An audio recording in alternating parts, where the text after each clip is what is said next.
What's up guys, Josh Blunt here and welcome to my channel where I break down everything you need to know about exercise and nutrition for beginners and much more. The simple truth tailored to your individual goals. Now the new year is right around the corner and 2020 has been one of the craziest years by far, at least for me and I'm sure for many of you as well. And many of us are looking to take it up a notch, start some new healthy habits, and after 2020 many of us really need that. Now traditionally about 60% of New Year's resolutions revolve around weight loss or eating healthier or exercising in general. And that means 60% of people are going to need to know where to start. Do we start with a diet plan? And if we want to follow a diet plan, what is the right approach? What approach do we need to take to make sure that we're successful long term and get the results that we're looking for? And if you don't want to follow a diet plan, that's completely fine. Maybe your questions are, how many proteins, carbs, and fats, and what are my calorie limits? What do I need to make sure that I can reach my goals successfully? And that's exactly what I'm going to be covering in this video today. So in this video, I will be talking about a dieting approach to make sure you can start a diet successfully and follow it long term. Now, I'm not going to be going into any specific diet today. I've covered many successful diets on this channel. You're welcome to check those out after this video, but I will be talking about a dieting approach and how to get started, what is the best approach to take to make sure you are successful. And again, if you don't want to follow a diet plan, that's completely fine. I will also be breaking down macronutrient limits and needs. What targets should you be reaching every single day to make sure you get to your goals successfully in the fastest and safest way possible. So if you have any of those questions at all, this is the video that you're going to want to watch. If you enjoy that kind of content, make sure you give the video a thumbs up so YouTube will share that content with other people. I do appreciate your support, and consider subscribing to the channel for weekly content on exercise and nutrition. And with that being said, let's dive in. Alright, so the first mistake that I see so many people make when they first get started is that they jump into a diet plan that has certain restrictions or foods that they're just not familiar with. Maybe these diets are just too restrictive, like the keto diet or a carnivore diet or a plant-based diet that restricts certain foods that you absolutely love. Maybe some of these diets are offering a quick fix, like a fast weight loss approach by cutting your calorie limits down 1,000 per day, which isn't safe or even effective long term. And realistically, we don't want to get rid of the foods that we love or cut calories down so much that we feel like we're starving, and you really don't need to. So the absolute first step that you need to do before you start a diet plan that is put together for you, or take your own approach and build your own, is to know exactly where you stand right now. How many calories are you taking in right now? Not how many calories do you want to be taking in or should be taking in, but how many calories are you taking in at this moment? How many grams of protein, fats, and carbs are you taking in right now? Without changing anything, you need to know how many calories you're taking in, how many proteins, fats, and carbs are you taking in right now. This is going to give you a baseline or a foundation of where you're at right now and how far you need to go. Are there foods that you're eating right now that you just can't give up? Because there might be a way that you can enjoy the foods that you love by making some minor tweaks and adding in some whole foods that are nutrient dense and less processed, while still being able to enjoy the meals that you just can't give up. If you start a new diet and they're telling you to cut down to 1,500 calories or 2,000 calories or whatever it is, you're not going to know what kind of challenge that is until you know exactly how many calories that you're consuming right now. Or maybe they're trying to restrict certain carbs, proteins, or fats from you that you really just don't want to give up. By diving into a new, unfamiliar diet, especially if it's a very restrictive one, you're not going to know what kind of challenges that you face until you know exactly where you're starting from. So with that being said, do not change anything about your diet. Whatever you're eating right now, track your calories, your proteins, your fats, and your carbs. You can use MyFitnessPal or a number of awesome apps on your phones to track these numbers, and that will give you a starting point. All right, so now that you have a foundation and you know exactly where you're starting from, let's talk about some other very helpful tips. First things first, you need to have realistic expectations. If you think that you're going to lose 20 to 30 pounds in the first month and you only lose 10 to 15 pounds, then you might be disappointed. If you think that weight loss or just being healthy in general is going to be fast and easy, then when you get to the real journey, it might be more challenging than you thought, which makes it more likely that you're going to quit. Living a healthy lifestyle does not have to be extremely difficult if you take the right approach, but it shouldn't be unrealistic either. So it is very important to set realistic goals. It is better to set a small goal and achieve something big than to set a big goal and achieve something small. Tip number 2, if you choose to follow a diet plan, whether it's the ketogenic diet, the plant-based diet, the carnivore diet, the Mediterranean diet, or the many other successful diets out there, make sure that this diet fits into your preferences and your lifestyle. If you do not want to give up carbs, then you shouldn't. If you do not want to give up meat, then don't. And if you do not want to give up a slice of pizza, then eat your pizza. Now, that does not mean that you shouldn't manage it. There is not a pizza diet, unfortunately.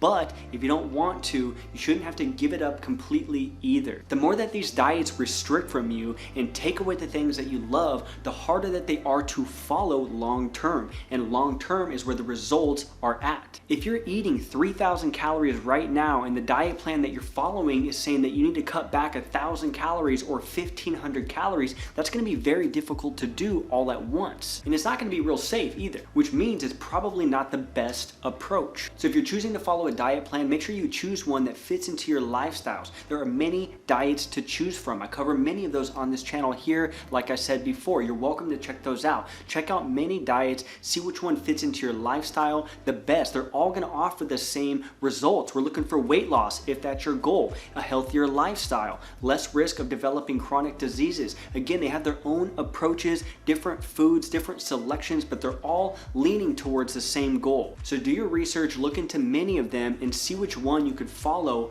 long term. Now, do you need to follow a diet plan, one that is put together for you like Atkins or Weight Watchers program or something like that? Do you need to follow a diet plan to get the results that you're looking for? Absolutely not. A diet is going to be a tool that is put together for you that offers guidance towards your goals, but that's exactly what it is. It's a tool. It's going to tell you which foods to eat and which foods to avoid, and if it's done properly, it will get you the results that you're looking for. But again, it is a tool, and yes, it can be very effective for many people, but you don't necessarily need to follow a diet that's put together for you. Rather, you could put together your own nutrition plan that works for you. Most successful diets are going to have very similar things in common. I did an entire video on that right here, why diets are so successful. You can watch that video after this one if you'd like. Take the tips that you learned from that video and just apply them to your own nutrition plan. It'll be the same thing. The video will give you a great idea why diets are so successful and how to package your own with similar tools. So if you're looking for something a little bit more flexible as far as a nutrition plan goes, then keep on watching because we're going to break it all down right now. Hey guys, if you're getting any value out of this video, make sure you give it a thumbs up so YouTube will share that value with other people, and consider subscribing to the channel for weekly content on exercise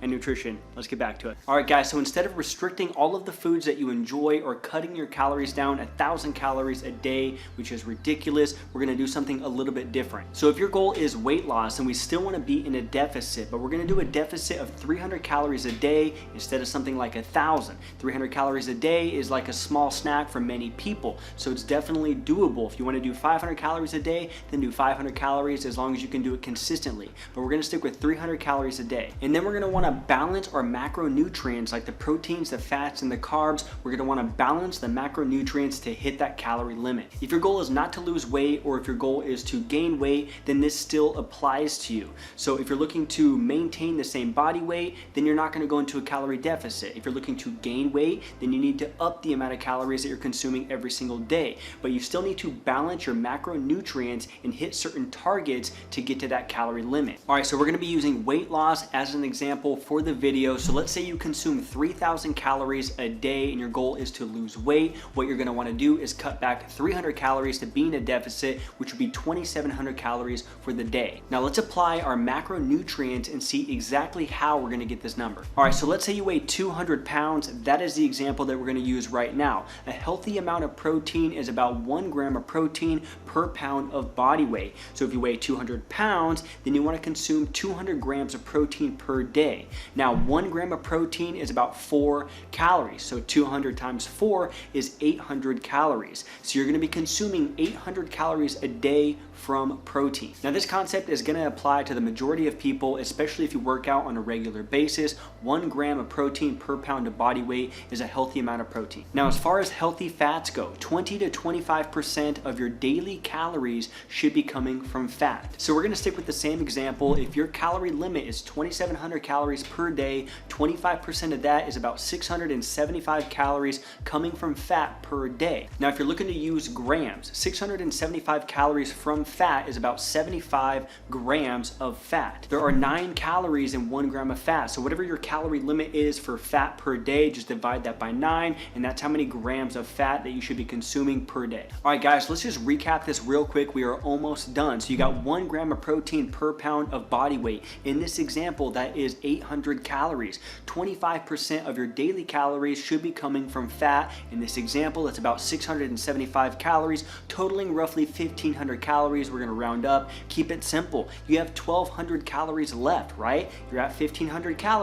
Your limit is 2,700 calories. You have 1,200 calories left, and you can guess where that's gonna come from. Carbohydrates, exactly. So whatever calories are left, that's gonna be the carbohydrates. Now this can come from many different sources, whether it's potatoes or rice or bread or oatmeal, whatever it is. Maybe you wanna choose whole foods over processed foods, but the point is whatever calories are left after your protein target and your fat target, that's gonna be carbohydrates. I'm sorry for all the math, it really isn't that complicated. I just really wanted to break it down in the simplest terms, but if you want me to sum it up, 1 gram of protein per pound of body weight, 25% of your total calories are coming from fat, and the rest of the calories is carbohydrates. Very simple, I'm sorry. Now this is gonna allow you to choose the foods that you want without being too restrictive, as long as you hit the macronutrient targets and don't go over your calorie limits for the day. This is gonna give you some flexibility while still being able to get the results that you're looking for. And as you lose weight, if that's your goal, then you just wanna adjust the macronutrients to your current body weight.